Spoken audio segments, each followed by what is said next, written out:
is my little horse Rocky. He's just over 2-year-old.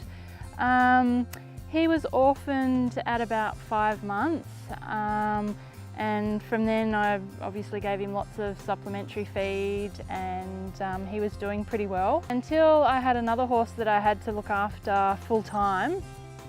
So Rocky was just put out in the paddock, Kikuyu and Paspalum pasture, and so I didn't have time to look at him. And in about 2 months, I started noticing a big swelling on his between his eyes, and I did recognise it as Bighead, and so yeah, immediately just started feeding him lime and calcium, not really knowing how much. I did a little bit of research and yeah, just fed what I thought. So I did that for a while and it wasn't really getting much better. So that's when I got on to Shannon at Ag Solutions, and she went through everything he was being fed, like everything from the grass to the supplements, so we could work out exactly what he was missing out on.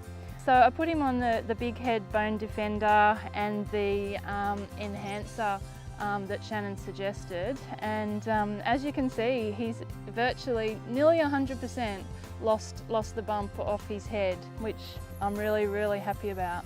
I started feeding him both the enhancer and the Bone Defender in May, and he's been on it ever since. So we've moved from out northwest New South Wales over to the coast. I did grow up on the coast, and yeah, didn't have too much problems with my horses back then.